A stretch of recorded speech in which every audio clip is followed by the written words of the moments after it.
Assalamualaikum warahmatullahi wabarakatuh. Sebelumnya perkenalkan, nama saya Faidatul Laili. Di sini saya akan sedikit menjelaskan mengenai hukum-hukum bacaan tajwid.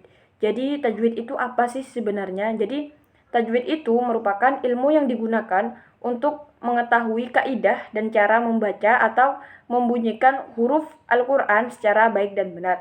Jadi ketika kita membaca Al-Qur'an, kita tidak hanya membaca saja, tetapi kita harus tahu mengenai kaidah-kaidahnya, kemudian hukum bacaannya, tajwidnya, serta makharijul hurufnya. Di sini saya akan mengulas sedikit mengenai hukum nun dan tanwin. Langsung saja, di sini ada nun sukun. Nun sukun merupakan nun yang tidak berbaris. Jadi bacaannya itu bergantung dengan huruf yang akan datang berikutnya. Sedangkan nun tanwin berarti baris dua, yaitu nun sukun tambahan yang terdapat di akhir kata jika kata tersebut dilafalkan atau disambung, dan akan hilang jika kata tersebut ditulis atau dijadikan tempat berhenti. Di sini tandanya ada dua dhamma, ada dua fathah, dan ada dua kasroh.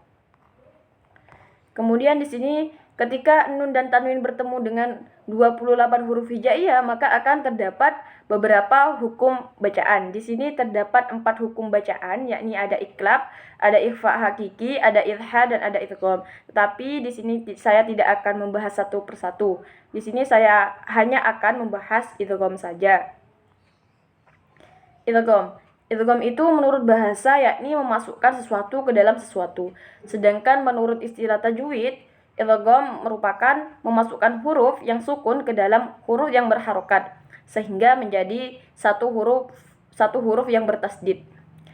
Huruf idgham itu ada 6, yaitu yang tergabung dalam kalimat yarmaluna. Kemudian idgham itu dibagi menjadi 2, yakni ada idgham bi gunnah dan ada juga idgham bila gunnah.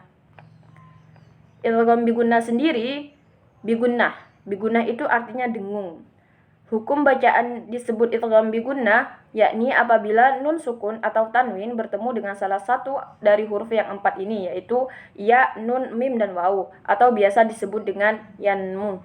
Kemudian cara membacanya, yakni nun sukun atau tanwin itu dimasukkan menjadi satu dengan huruf sesudahnya atau ditasdidkan dengan mendengung.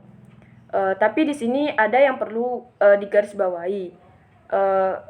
Apabila nun sukun atau tanwin itu bertemu dengan salah satu dari huruf yang 4 tersebut dalam satu perkataan kalimat, maka hal tersebut bukan lagi dibaca idgham dan tidak bisa ditasdidkan, bahkan harus dibaca dengan terang dan jelas ya, atau idhar. Seperti itu. Di sini ada contoh bacaan idgham bi gunnah. Di sini terdapat faman ya'mal.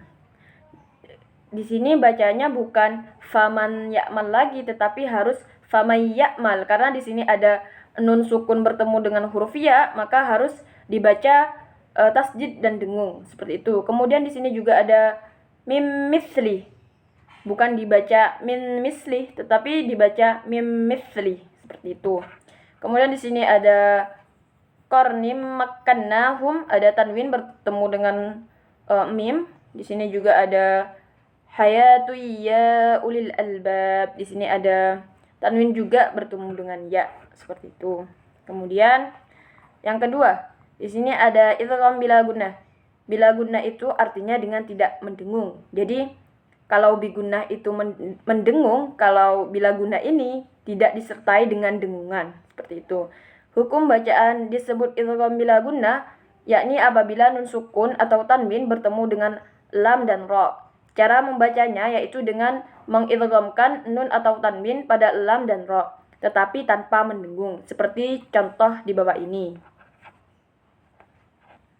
Di sini ada walakin la ya'lamu. Di sini tidak perlu didengungkan karena di sini ada bacaan idgham. Di sini ada nun sukun bertemu dengan lam, walakin la ya'lamun. Kemudian ada rizqal lakum. Kemudian ada dulumatil la yubshirun. Di sini ada tanwin bertemu dengan lam.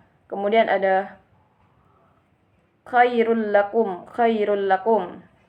Itu juga disebut sebagai idgham bila guna. Sebenarnya banyak contoh-contoh dari idgham biguna dan idgham bila guna. Mungkin cukup sekian dari saya. Kurang lebihnya mohon maaf. Wassalamualaikum warahmatullahi wabarakatuh.